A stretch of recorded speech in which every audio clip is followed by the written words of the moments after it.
Muy buenos días. Les damos la más cordial bienvenida a nuestro programa Viernes de Derecho Agrario. Durante el mes de octubre, en conmemoración del Día Internacional de la Ética, que se celebra el tercer miércoles del mes de octubre, lo dedicaremos a la ética en la Administración de Justicia en un panorama general, así como en el servicio público.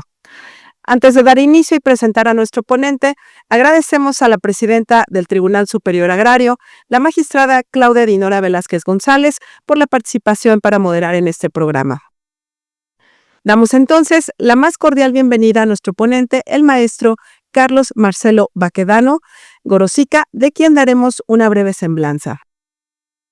Él es maestro en Derecho por la Universidad Nacional Autónoma de México, licenciado en Derecho por la Universidad de Quintana Roo. Realizó una estancia académica en Carolina del Norte en el Departamento de Criminal Justice. Como servidor público, ha colaborado en instituciones como la Suprema Corte de Justicia de la Nación, encargado de la elaboración de proyectos de sentencia, dictámenes, votos particulares y concurrentes, entre otras funciones. También se ha desempeñado en el Poder Judicial del Estado de Quintana Roo como director de la Escuela Judicial y como proyectista en la Sala Constitucional y Administrativa. En el Poder Ejecutivo del Estado de Quintana Roo, fungió como director jurídico de la Secretaría de Salud, siendo también asesor parlamentario adscrito a la Comisión de Justicia en el Congreso del Estado de Quintana Roo. Cuenta con 20 años de experiencia como docente, actualmente profesor por asignatura en la Universidad de Quintana Roo, a cargo de los cursos de Amparo, Derechos Humanos, Ética y de Derecho Ambiental en el nivel licenciatura, así también como cátedra de maestría en Justicia y Derechos Humanos en la misma casa de estudios. Ha sido profesor en la Universidad Modelo Chetumal, impartiendo las materias de Derecho Constitucional y Argumentación Jurídica en el nivel licenciatura. También ha capacitado a magistrados, jueces y secretarios proyectistas del Tribunal Superior de Justicia de Quintana Roo, dentro de otros diplomados también que ha llevado a cabo en Amparo, Derechos Humanos, en las Casas de la Cultura Jurídica de Chetumal, Campeche, Villahermosa y Puebla. También a personal de los diferentes tribunales agrarios en materia de ética judicial, así como a personal jurídico del Instituto de Transparencia del Estado de Quintana Roo en materia de argumentación jurídica. Ha centrado su trabajo en temas como control constitucional y convencional, interpretación de la Constitución, derechos humanos, derechos sociales, argumentación jurídica, derecho constitucional, derecho a la información y derecho ambiental, entre otros. Autor de los libros El control de convencionalidad en México, notas para su aplicación, Constitución y opinión pública a 100 años de distancia. Maestro, un gusto tenerlo con nosotros. Bienvenido y adelante con su exposición, por favor. Muchísimas gracias, doctora. Agradezco profundamente al Tribunal Superior Agrario, a su presidenta y evidentemente a usted también por esta distinguida atención de permitirme compartir en este espacio tan importante para el derecho en México como es pues los viernes de derecho agrario, que ya se han convertido en un referente para muchos y muchas juristas que sin duda alguna viernes con viernes están siguiendo con mucha atención todos los temas de gran interés que se abordan en este espacio. Pues muy bien, fíjense que en esta ocasión vamos a estar charlando un poco sobre este tema tan interesante como es la ética. Aclaro, hablaré sobre la ética en términos generales, la ética en un aspecto, digamos, introductorio, como ya se precisó este mes. Los viernes de Derecho Agrario estarán orientados a ir haciendo una taxonomía de cada uno de los temas tan vastos y tan amplios de la ética y su aplicación en el ámbito jurídico y jurisdiccional específicamente. Pero fíjense ustedes, cuando nosotros hablamos de ética, vienen muchas ideas a nuestra mente. Cuando imparto esta materia en el nivel de licenciatura, como ustedes escucharon, hacemos ahí un breve ejercicio con las y los estudiantes. Generalmente les preguntamos, bueno, ¿cuál es la idea o cuál es la noción que viene a su mente cuando ustedes escuchan la palabra ética? Y debo decirles ya después de algunos años de estar impartiendo esta asignatura, que generalmente cuando se habla de la palabra ética, la idea que viene a la mente de muchas personas es el tener un comportamiento bueno, o por decirlo en términos más coloquiales, portarse bien. Decimos una persona ética es una persona que obra bien o que se porta bien o que hace el bien y así sucesivamente, pues diversas interpretaciones que pueden darse a esta misma idea. Y debo de decir que la idea no es del todo errónea. La ética evidentemente tiene una orientación hacia que procuremos el hacer actos buenos, actos virtuosos, por decirlo en palabras de Aristóteles, por ejemplo. Pero fíjense ustedes, hay algunos antecedentes que me gustaría precisar de manera muy breve antes de entrar al concepto, ya digamos un poquito más formal de lo que es la ética en sí. Entonces, fíjense ustedes, en Grecia vamos a encontrar que la persona era sinónimo de hombre y esta esencia radicaba en su capacidad de diálogo y su participación activa en la toma de decisiones de la polis. Esto va a ser un antecedente importante para nosotros, por lo que vamos a ver a continuación. Cuando nosotros nos trasladamos a Roma, en Roma esta idea se asocia con el ciudadano, ¿no? Y era el ciudadano el que ejercía derechos. Nuevamente, no perdamos de vista esto. Y pues bueno, de una manera muy limitada, se excluía a las mujeres y a quienes vivían como esclavos o esclavas, que no eran considerados, evidentemente, personas libres. Con la influencia del pensamiento y del, pues sí, religioso que viene del cristianismo, que impera también valga la redundancia, en el Imperio Romano, vamos a encontrar que la noción fue hacer una abolición, o se orientó más bien el pensamiento a hacer una abolición de esta idea de que había pues clases sociales o distingos entre personas libres, entre personas esclavas o que vivían en alguna situación o condición diferente. Y fíjense ustedes que la idea era encontrar una igualdad entre todas las personas. Entonces, fíjense ustedes, cuando empiezan a proliferar estas ideas que tienen que ver con el pensamiento cristiano, como les decía, es una parte importante también de la influencia en el pensamiento ético, se comienzan a acuñar algunos conceptos que se vuelven a la postre muy relevantes, como el concepto de dignidad humana. Y este concepto de la dignidad humana es el que a todas y todos nos va a brindar un elemento de igualdad. Todas las personas vamos a ser iguales justamente porque tenemos esta característica que es la dignidad humana, ¿no? Entonces, todas y todos vamos a tener este mismo rasero o este mismo parámetro. Ya no como en Grecia, en donde era un grupo muy selecto de personas quienes se involucraban en la toma de decisiones, ni en Roma, donde este concepto político de la ciudadanía era el factor determinante, sino que se busca más este concepto, digamos, inclusivo, buscando una idea de humanidad, si podemos llamarlo de esa manera. Con la Ilustración, y a partir de toda esta influencia que hemos comentado, surge este concepto de los derechos naturales. Y este concepto de los derechos naturales tiene como uno de sus objetivos ser también una primera manera de contener los abusos, no solamente por parte de quien detentaba el poder, sino también el abuso, pues de aquellas personas que estaban en la posición, justamente por esta idea de que existían clases sociales, de poder ejercer un dominio, pues, ¿cómo decirlo? Una especie de dominio arbitrario sobre otras personas. Entonces, a partir de todo esto, comenzamos a encontrar un antecedente de lo que es una idea ética fundamental, que es la dignidad, que este concepto posteriormente se traslada al ámbito de la teoría de la justicia y la teoría de los derechos humanos. Y bueno, creo que todas y todos tenemos un poco de noción de cómo este concepto ha trascendido tanto incluso al tema pues estricta y puramente jurídico.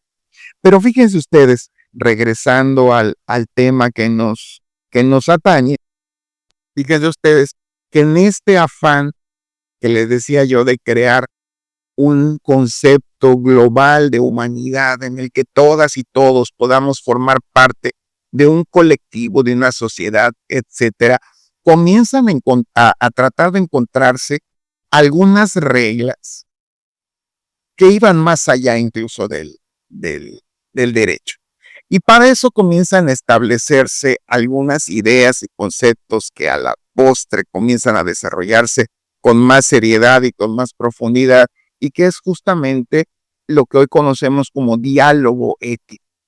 La sociedad comienza, o los colectivos de personas comienzan a dialogar sobre aquellas circunstancias o aquellas situaciones que no podían ser, pues en algún momento permitidas, toleradas, o en su caso que necesitaban de una regulación. Entonces, vamos a encontrar dentro de la teoría ética algo bien interesante. Y fíjense ustedes que este es un tema que genera mucha polémica cuando se aborda, porque son temas que de primera mano pudieran parecer extremadamente subjetivos. Y es cuando nosotros nos introducimos a estas ideas de el concepto de lo bueno y lo malo. Y decimos, bueno, ¿qué es lo bueno? Valga la redundancia, o qué es lo malo. Y comenzamos a veces con estos juegos de palabras que, como les decía, con los estudiantes en la universidad, generalmente hacemos estos ejercicios. Y bueno, no les voy a ustedes a exponer a eso, pero solamente les voy a compartir un poquito mi experiencia. Fíjense ustedes, generalmente cuando tocamos este tema, muchos surgen con una interpretación que ha sido muy difundida, ¿no? Y es, bueno, es que lo que es bueno para mí puede ser malo para ti, o viceversa, ¿no? Y comenzamos con este juego de palabras que muchas veces se convierte en una especie de casi como de trabalenguas. Pero fíjense ustedes que dentro de la teoría ética hay algunos actos que se consideran como actos malos en sí mismos, y hay algunos otros actos que se consideran buenos en sí mismos, o como los expresaría Aristóteles, como actos virtuosos, ¿no? Les pongo un ejemplo de cada uno. No voy a profundizar en ello porque estamos ahora haciendo una exposición general, pero les voy a poner un ejemplo de cada uno. Dentro de la teoría ética, y esto de manera muy interesante ha trascendido incluso al ámbito del derecho, incluso del derecho penal, y les pondré un ejemplo de ello, hay algunos actos que en esta idea del diálogo ético han sido considerados como malos en sí mismos. Por ejemplo, el acto de privar de la vida a otra persona, pues es considerado dentro de un diálogo ético como un acto malo en sí. Y les decía que esto ha trascendido incluso al derecho, porque en el derecho penal, sobre todo en la teoría del derecho penal, de cómo este tipo de actos son denominados actos mala in se, que son actos malos en sí mismos y que requieren normativamente de una represión, no social, sino normativa, ¿no? Y pues bueno, por eso encontramos nosotros en los códigos penales, pues el delito de homicidio, ¿no? Porque es considerado como un acto malo en sí mismo. Ahora fíjense ustedes, en la otra cara encontramos actos que son virtuosos o buenos en sí mismos, y dentro de la mayoría de las teorías éticas, y no es que en todas, el acto bueno en sí mismo por excelencia es el prestar auxilio a una persona que se encuentra en riesgo su integridad o su vida. Y eso es lo que, pues en estos contextos de la teoría ética, se considera pues como el acto bueno o virtuoso en sí mismo por excelencia. Y a partir de estas ideas comenzamos a encontrar algunos desarrollos pues un poco más profundos, ¿no? Y esta idea de la felicidad surge como un gran componente en la ética. En la ética aristotélica, que es la llamada ética nicomaquea, esta virtud de la eudaimonía, que era la felicidad, era pues este gran ideal que Aristóteles buscaba o al que aspiraba. Justamente por esto a la ética aristotélica se le denomina como la ética de la felicidad. Ahora, hay que hacer una precisión en cuanto a la eudaimonía, porque la eudaimonía o la felicidad a la que aspiraba Aristóteles en su ética no solamente tenía que ver con esta idea de sentirse felices o de estar felices, sonriendo o viviendo en un momento de bienestar o en un momento divertido, sino que también en la ética aristotélica la felicidad tenía que ver, con el uso de la prudencia.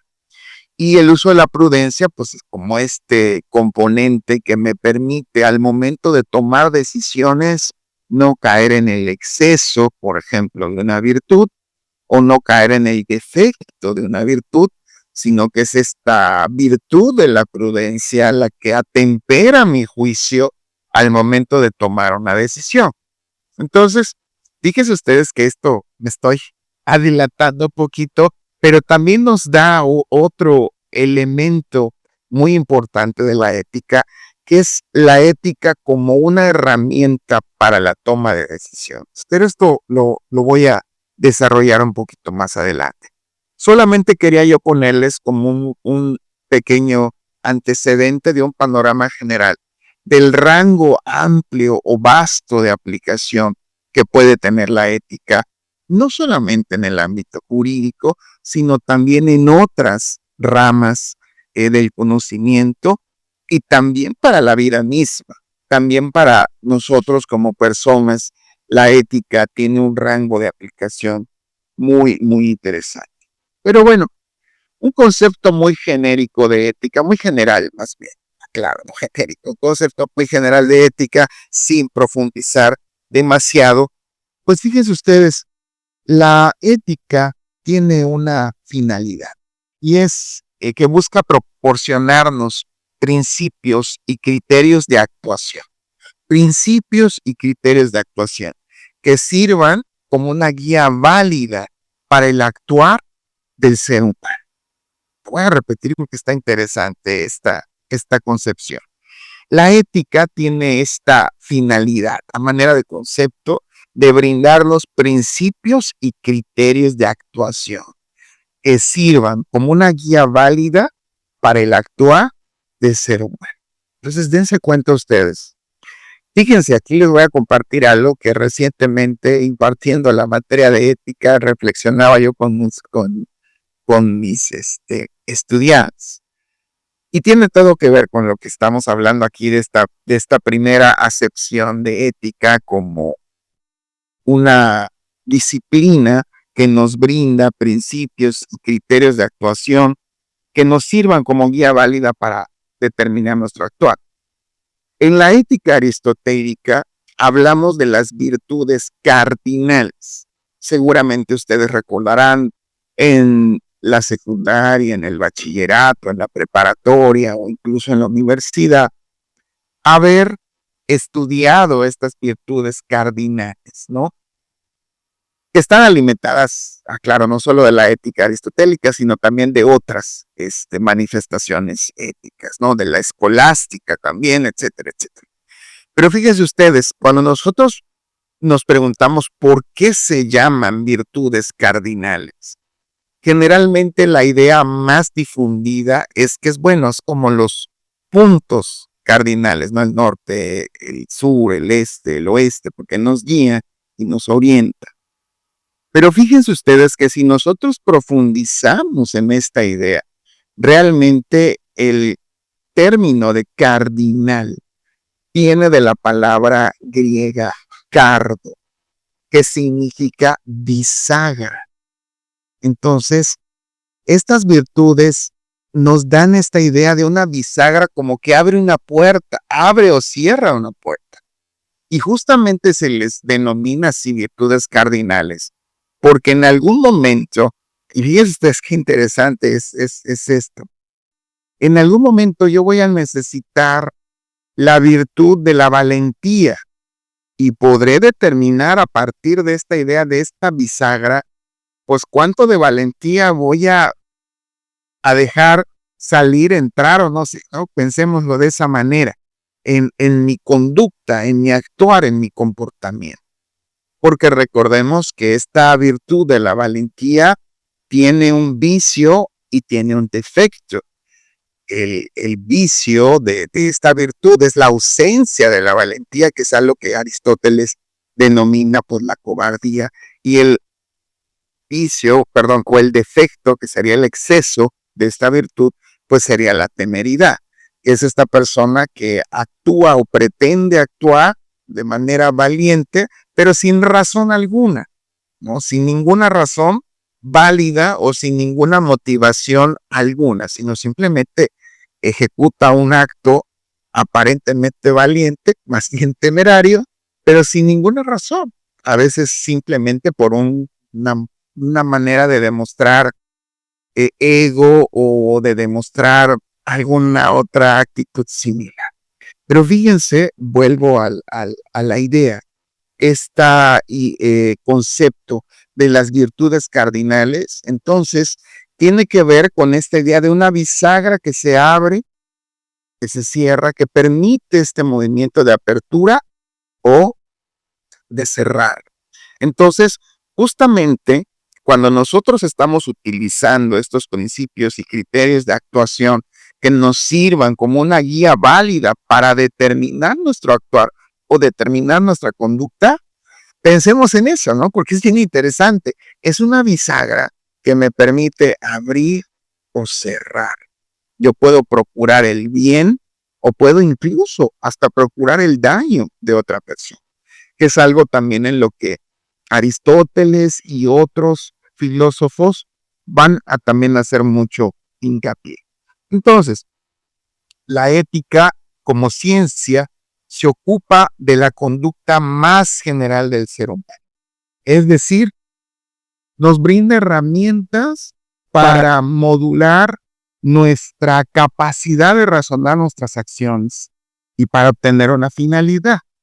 Y fíjense ustedes que ahora que digo esto último, para obtener una finalidad, ahí es en donde comenzamos a ver algunas expresiones éticas ya teóricas, porque por ejemplo, en el utilitarismo, que tiene los dos exponentes muy importantes, que son Jeremías Bentham y John Stuart Mill, se va a retomar esta idea de la felicidad o del bienestar, una idea muy aristotélica, pero se va a modular con esta idea. Tenemos que procurar el mayor beneficio al mayor número de personas. Esto es, la mayor felicidad al mayor número de personas. Y bueno, esto nos pone en un dilema, porque imagínense ustedes que nuestra bisagra, por así decirlo, voy a jugar con este término, para orientar nuestra decisión sea seguir esta premisa. la mayor felicidad para el mayor número de personas, el mayor bienestar para el mayor número de personas. De entrada, el principio suena coherente y suena pues incluso hasta adecuado, porque podemos decir, bueno, está interesante, es justo, es equitativo, porque lo que busca o a lo que se orienta es a brindar el mayor beneficio al mayor número de personas. Pero cuando esto es contrapuesto en algunas situaciones complejas, nos damos cuenta que no necesariamente en todos los casos esta decisión mayoritaria será la más adecuada, porque puede ser que las consecuencias de esa decisión mayoritaria no sean las mejores y pues finalmente no se produzca el mayor beneficio al mayor número de personas. Puede ser que se produzca un beneficio para un grupo de personas, pero un daño a otro grupo de personas. Entonces, fíjense ustedes, justamente este tipo de herramientas de razonamiento para atemperar nuestra conducta y nuestras decisiones nos las brinda la ética. Pero fíjense ustedes, aún más, si nos quedáramos con esta idea que les planteaba yo en el utilitarismo de decir, bueno, la mayor felicidad para el mayor número de personas o el mayor beneficio para el mayor número de personas. Imagínense pensándolo ya como persona, ya no pensando en el bienestar general. Si yo lo pensara de manera unívoca hacia mí nada más, pues sería una carga muy difícil de llevar, porque tendría yo que pretender que todos mis actos personales, todas mis actitudes personales tendrían que estar orientadas a satisfacer un bien general o un bien común, lo cual pues sería un tanto complejo. Y por eso la ética nos hace una distinción muy precisa, y nos dice que en esta búsqueda del bien existe un bien personal y existe un bien colectivo. El bien personal se refiere al perfeccionamiento del ser humano, ¿sí? Entonces, esto muy aristotélicamente podemos decir que es la búsqueda de una persona por ser cada vez más virtuosa. Y esto en una expresión más contemporánea, pudiéramos decir que es la virtud de la excelencia, que buscamos ser mejores personas todos los días. Es decir, el día de hoy hice algo y me salió bien, pues bueno, mañana aspiro a hacerlo mejor de lo que lo hice ayer y así sucesivamente. Por eso también la ética aristotélica es llamada una ética práctica, porque justamente lo que busca o lo que pretende es una mejora constante, que seamos cada vez personas más virtuosas.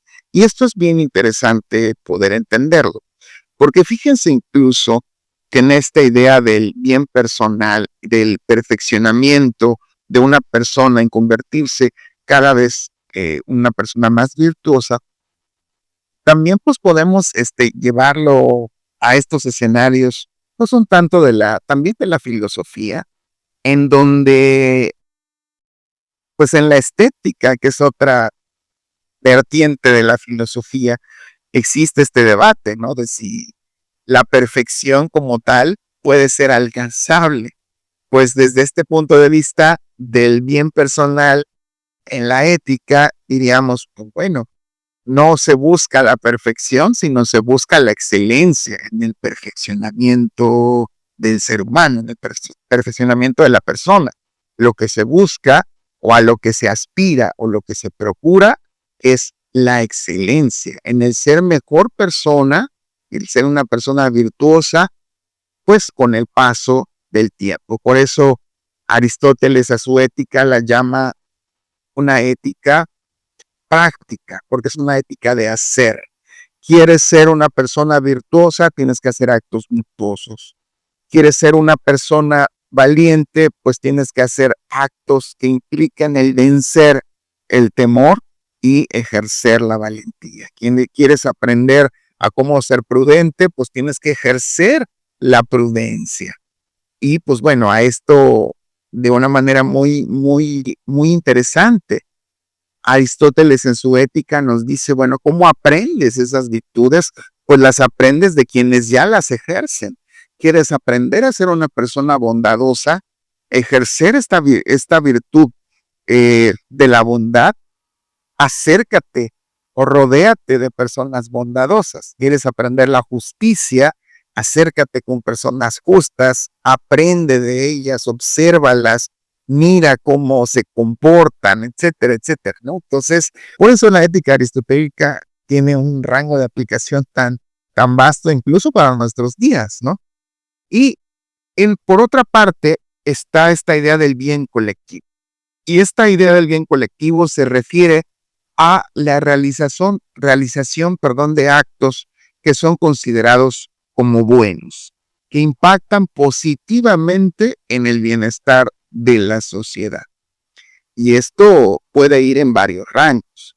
No necesariamente yo tengo que encontrar la cura contra una enfermedad muy complicada para decir, procuré el bien colectivo o el bien general.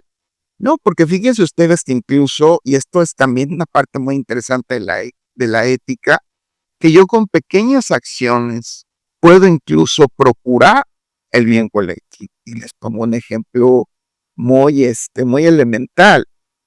Si yo tengo un vaso de café que acabo de terminar, ya terminé mi café y tengo un vaso desechable, en ese momento yo tomo una decisión, ¿sí? Porque puedo tomar la decisión de depositar este vaso vacío, ya que es prácticamente para ponerlo en el cesto de la basura. Puedo decidir si ponerlo en el cesto de la basura o dejarlo ahí en la calle.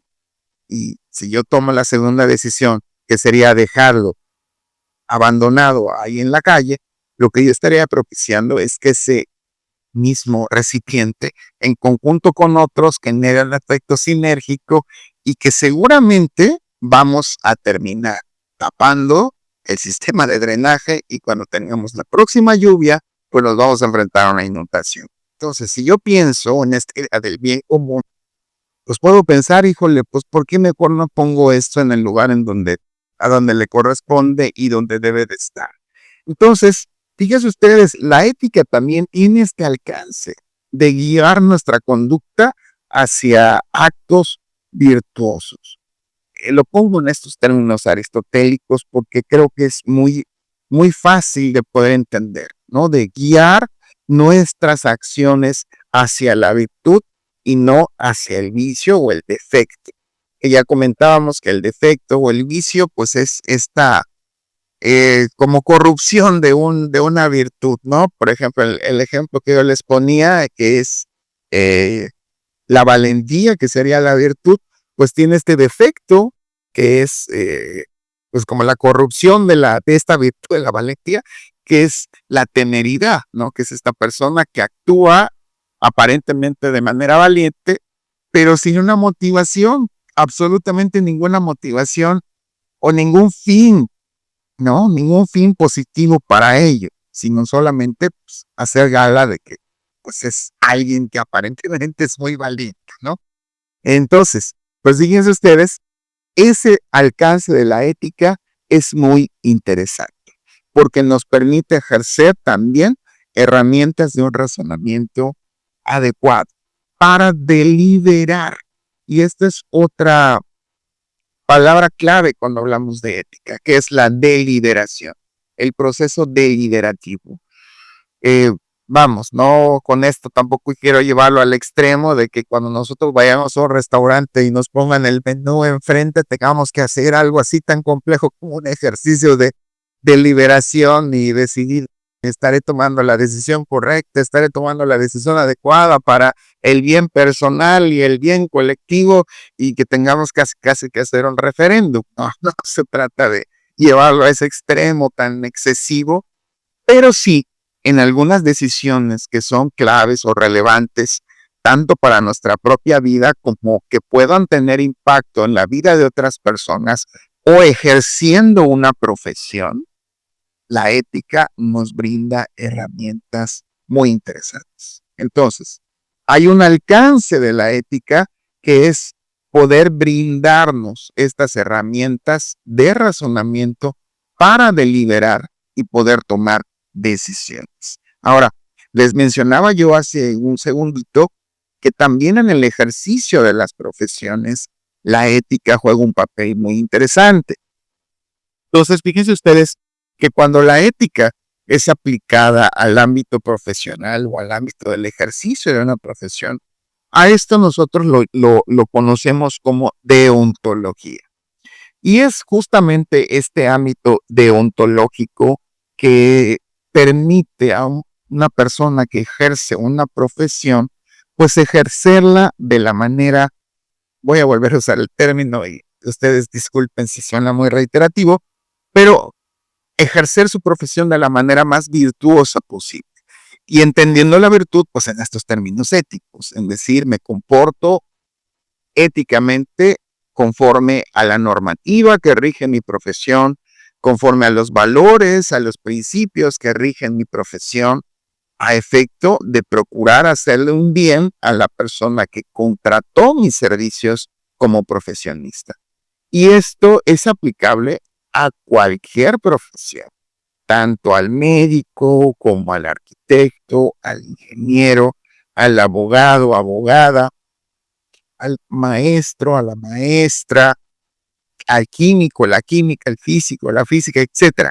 Esto no tiene, digamos, un límite, por así decirlo, sino que estos principios y valores son aplicables prácticamente para cualquier ejercicio profesional.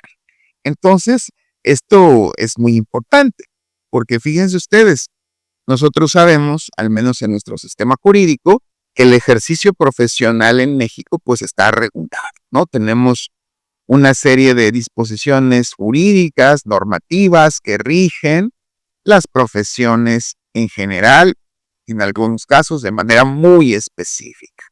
El ejemplo más emblemático es la profesión médica, donde pues, está la Ley General de Salud, que de manera muy específica les establece una serie de obligaciones, de derechos también, pero también de principios que rigen el ejercicio de su práctica profesional.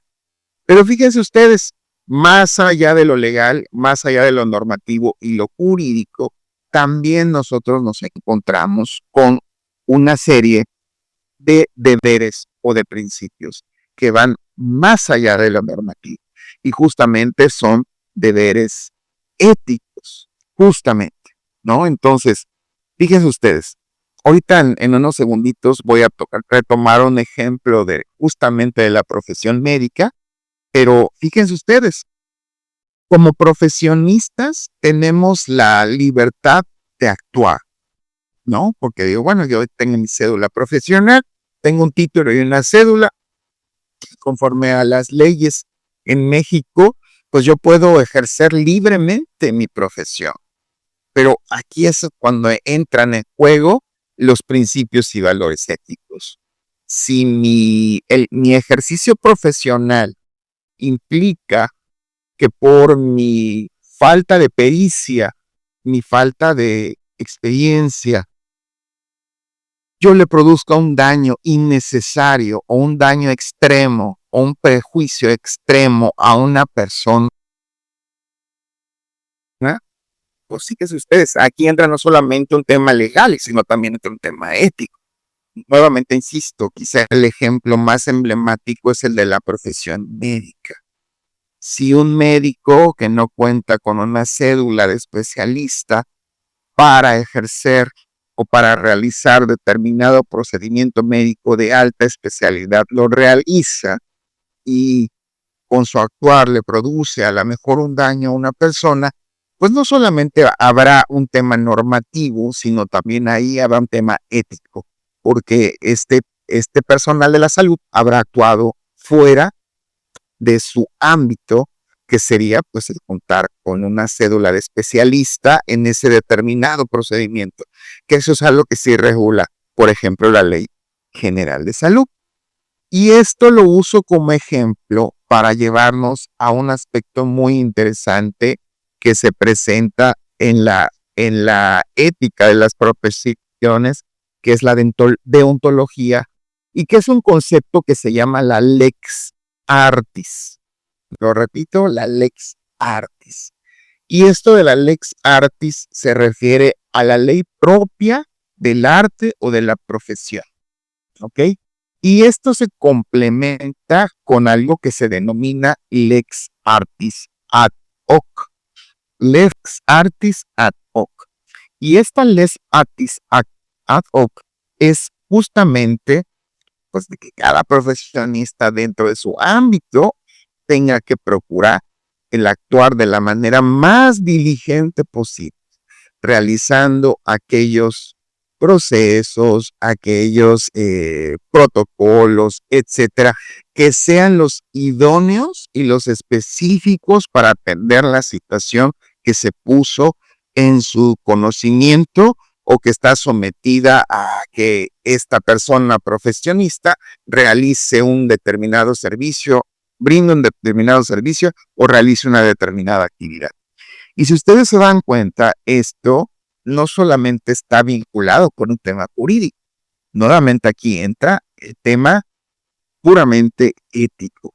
Y justamente a esta parte de la ética es a lo que se le denomina la deontología, que sería como diría Jeremías Bentham, que sería la ciencia de los deberes, ¿no? Hay un libro muy, muy importante de Bentham, justamente que es pues esta teoría de los deberes y que pues, es donde expone en extenso este concepto de pues, la deontología, que también en la filosofía y ética más tradicionales, por ejemplo, Cicerón también ya nos hablaba en profundidad de los deberes.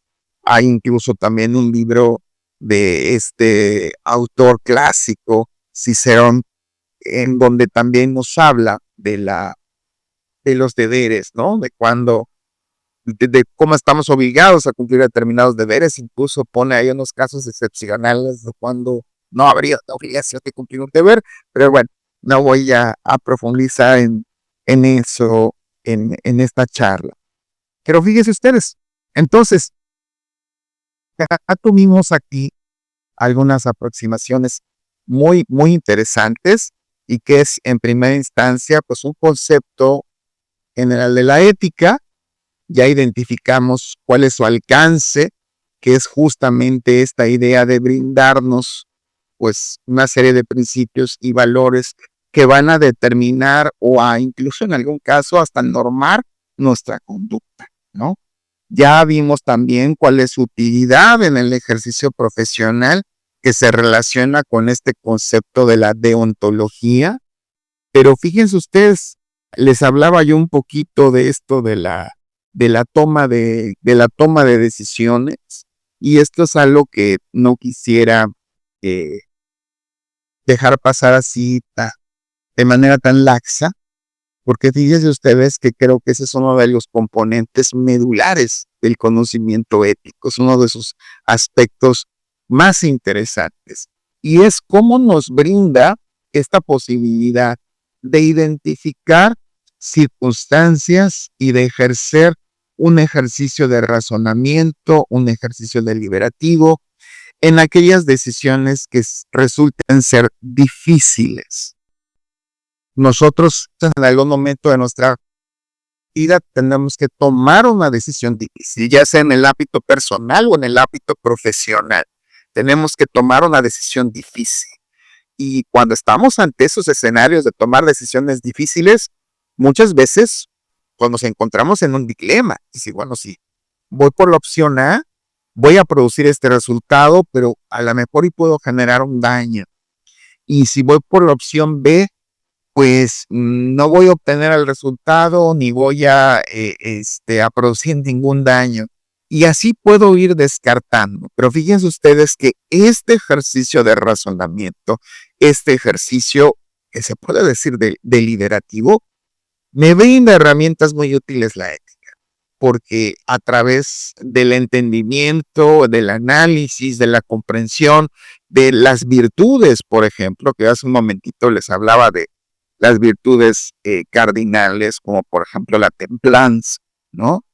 Y esto es que, bueno, si estoy ofuscado, si en ese momento estoy pasando por un momento de enojo, pues la templanza me diría, no es el momento idóneo para que tomes la decisión difícil, porque vas a tomar la decisión basado en una emoción compleja que no has procesado debidamente y que muy probablemente te va a orientar a tener una consecuencia que finalmente a lo mejor no va a ser totalmente la más adecuada o la más idónea, o no te va a producir, diría Aristóteles, no te va a producir felicidad, sino todo lo contrario.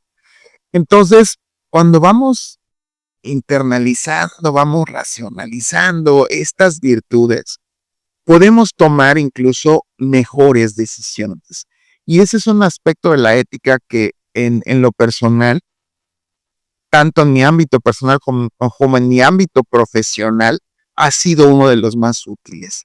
Y que es utilizar los principios de la ética, los valores que nos brinda la ética para tomar decisiones. Insisto, tenemos dos planos, el ámbito tanto el personal como el profesional.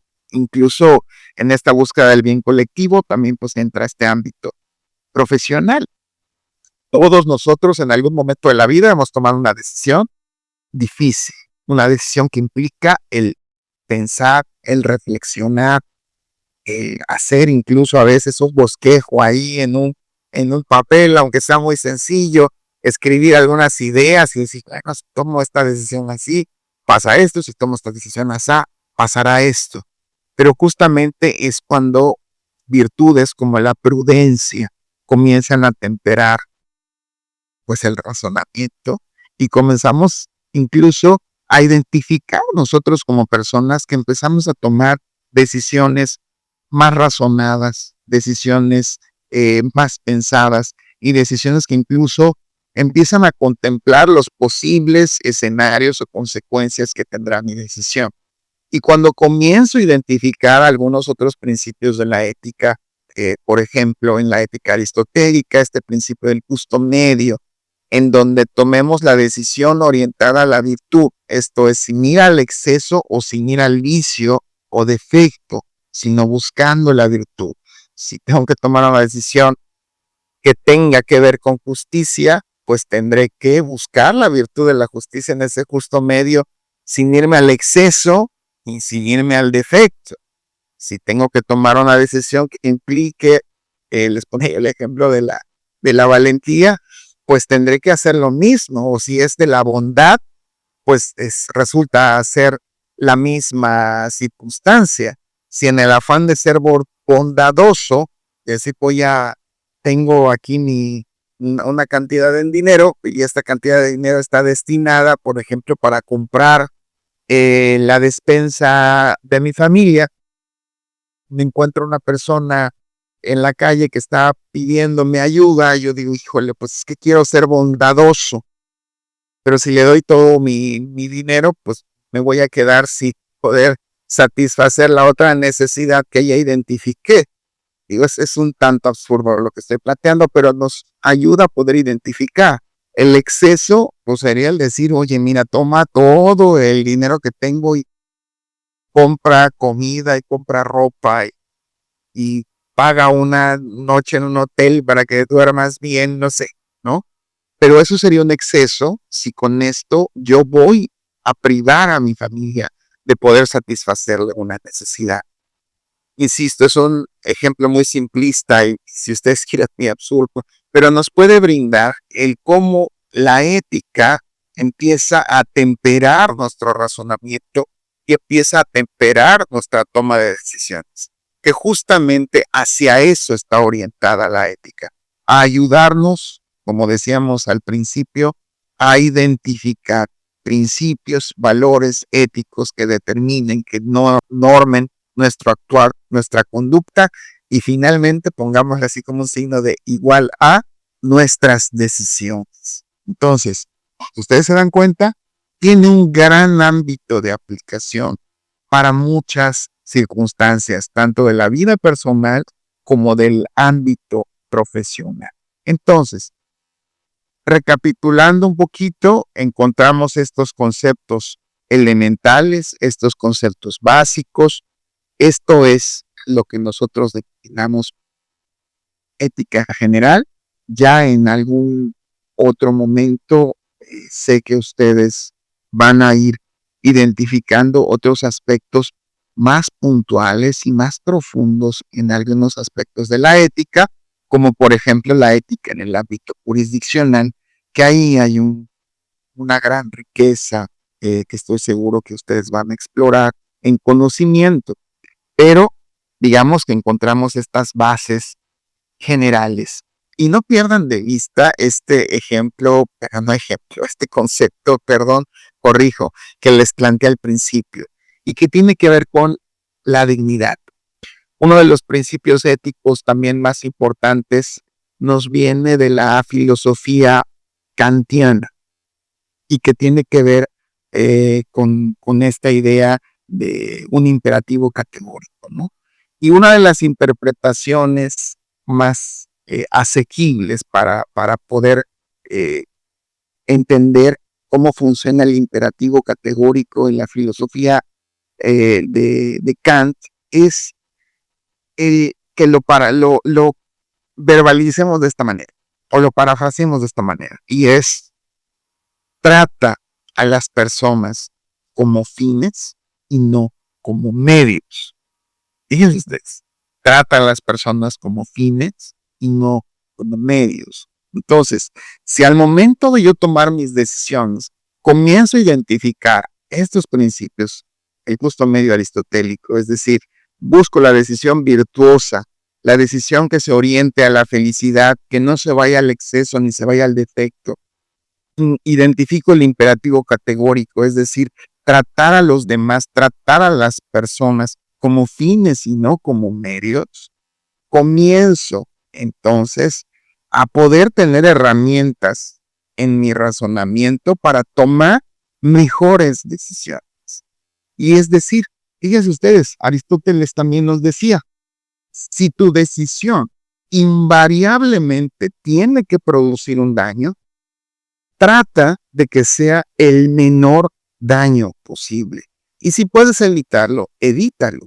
Pero si invariablemente tu decisión tiene que producir un daño, pues busca que sea el menor daño posible. Estos principios, por ejemplo, se han interpretado y se han aplicado también en una parte de la ética que es la llamada bioética. Y en la bioética, que es aplicada en diversas ciencias, pero principalmente en el tema que tiene que ver con las ciencias de la salud, aunque no es privativo de ello, también en las disciplinas científicas que están orientadas a la rama de las ciencias naturales, también tiene una gran aplicación. Pero en las ciencias de la salud, fíjense ustedes, esto se aplica a partir de un principio que se llama principio de beneficencia. Es decir, si tú eres un personal profesional de la salud, busca producir o procurar el bien en las personas que atiendes y busca no producirles daño. Si ustedes se dan cuenta, es una aplicación de estos primeros principios que les comenté.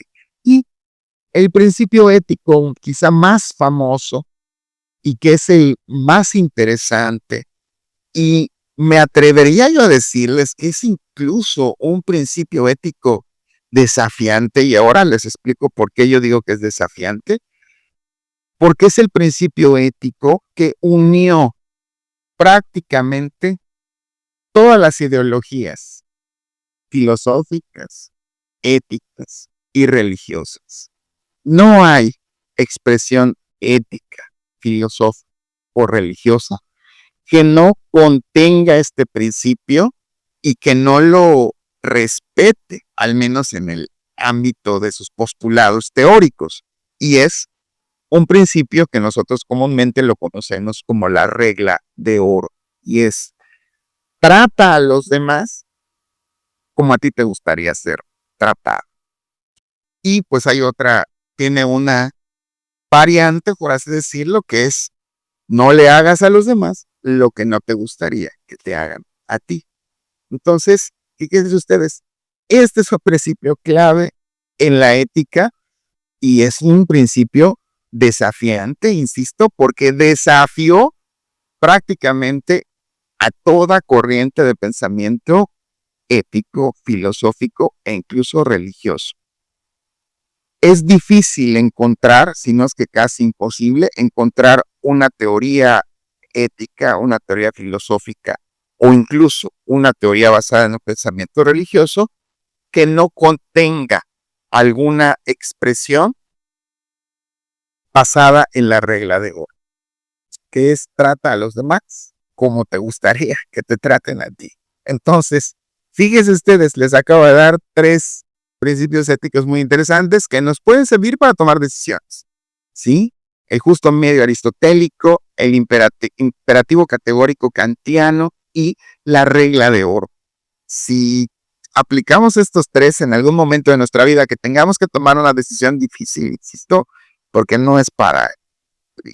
que esto es algo que también reflexionamos mucho en el grupo en la universidad, que no es pues al grado de decir que me despierto en la mañana y yo tenga que hacer todo un ejercicio ahí, una sesión conmigo mismo para deliberar y determinar qué vamos a hacer hoy. Saldré temprano, llegaré temprano a la oficina, llegaré tarde. No, pues hay cosas que hay que hacer porque hay que hacer, ¿no? Pero cuando estamos ante escenarios que impliquen la toma de decisiones complejas, principios como los que les acabo de describir son claves y son fundamentales. Entonces, componente clave de la ética es justamente este ámbito de la toma de decisiones. Y pues fíjense ustedes, también nos ayudan a tener una noción crítica de nosotros mismos, ¿no? Porque es decir, híjole, creo que esa decisión que tomé,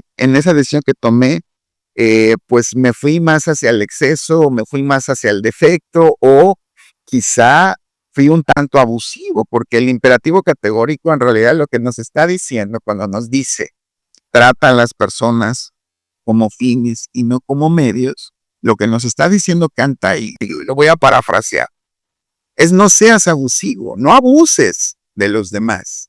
O sea, no saques provecho por sacar provecho de los demás, ¿no? Como por ejemplo en el caso de la usura, que es sacar provecho, dice incluso la Convención Americana sobre Derechos Humanos, no sacar provecho del hombre por el hombre.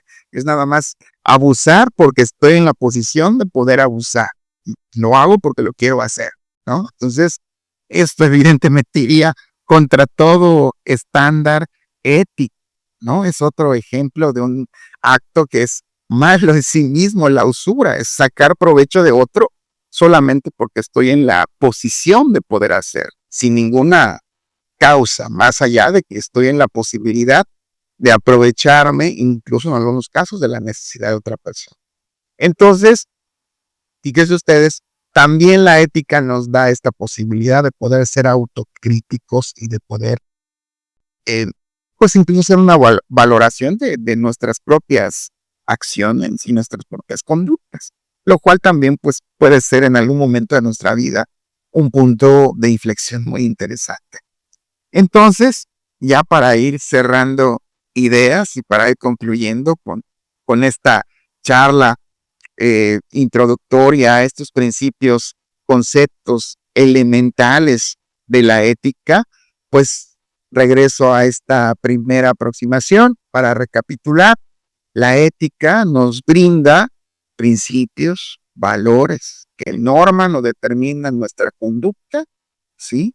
Y que esto nos da como resultado la toma de decisiones, ¿no? Entonces, tiene un ámbito y un alcance muy interesante porque puede aplicarse al ámbito personal, pero también se puede aplicar al ámbito profesional, o en el ejemplo que yo les brindaba de la lex artis, que es que como profesionista estaría yo éticamente obligado a realizar los mejores procesos, los mejores protocolos, las actuaciones idóneas para atender la solicitud que una persona haya puesto en mi conocimiento en base a mi área de experiencia, ¿no? Entonces, también ese es otro componente muy importante. Entonces, pues no perdamos de vista este ámbito de aplicación de la ética, que también nos ayuda a ser mejores tomadores de decisiones, a contar con herramientas prácticas, sólidas y a poder también determinar cuándo una decisión puede tener un buen resultado, cuándo puede tener un resultado que no es el esperado o cuándo de plano una decisión tendrá un resultado que no es adecuado en el estándar ético, hablando desde el punto de vista del estándar ético, ¿no? Y también, ya con esto cierro, nos ayuda también a identificar, cuando empezamos a usar las herramientas éticas, cuando incluso también las disposiciones normativas están insertas en alguna especie de conflicto ético. Pero estoy seguro que esto ustedes lo van a profundizar cuando corresponda abordar el tema de la ética judicial. ¿Qué hace el juez cuando la ley es injusta o cuando la ley tiene un dilema ético ahí inserto? También hay herramientas éticas que el juez puede utilizar para salvar estos conflictos, ¿no?, normativos, digamos de alguna manera. Pues bien, yo espero que esta charla introductoria haya sido de su interés y que ustedes hayan generado esta empatía con el tema de la ética y haber dejado ahí una semilla para que ustedes investiguen un poco más en su ámbito personal sobre escuelas éticas, principios y valores de la ética e incluso los principios y valores aplicables a nuestra propia profesión, la que sea que nosotros tengamos, ¿no? Entonces, pues con esto yo concluyo, no sin antes reiterar mi agradecimiento al Tribunal Superior Agrario, a su presidenta, a esta Escuela Judicial Agraria, a su directora, y pues bueno, quedo a sus órdenes y muy agradecido con ustedes. Muchas gracias. Maestro, muchas gracias por esta excelente disertación y si me permite un comentario, pues ha sido un panorama muy interesante sobre el concepto de ética y que nos sirve para ir reflexionando sobre nuestro actuar y no solo como servidores públicos o como impartidores de justicia, sino en nuestra vida diaria o en el ámbito donde nos encontremos, ¿no? Porque como bien indica, norman nuestra conducta. Esta frase muy buena que le escuché de trata a las personas como fines y no como medios, qué interesante de verdad, maestro. Pues tenemos felicitaciones, comentarios y muchos saludos, maestro, que por cuestiones de tiempo ya no tendremos oportunidad, pero se los haremos llegar. Y pues también vamos a agradecer a nuestro auditorio que cada viernes nos acompaña en nuestras redes sociales.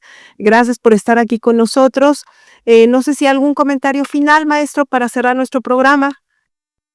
Pues únicamente reiterar mi agradecimiento y pues darle las gracias a todas las personas que se conectaron para escuchar esta charla y pues invitarles a que se sigan conectando a los viernes de Derecho Agrario, que sin duda alguna, lo reitero, es una actividad académica que ya se ha convertido en una actividad muy importante dentro del ámbito jurídico académico de nuestro país. Muchísimas gracias. Gracias, maestro. Pues bueno, el tiempo se nos ha terminado y hacemos extenso el reconocimiento a nuestro ponente por parte de la magistrada presidenta de los tribunales agrarios, la licenciada Claudia Dinora Velázquez González, a través de la Escuela Judicial Agraria y por supuesto un agradecimiento de todo el Tribunal Superior de los Tribunales Agrarios. Así pues, llegamos al final de este programa. Agradecemos nuevamente la asistencia de nuestro amable público y los esperamos el próximo viernes a la misma hora con otra edición más de su programa Viernes de Derecho Agrario. Muchísimas gracias.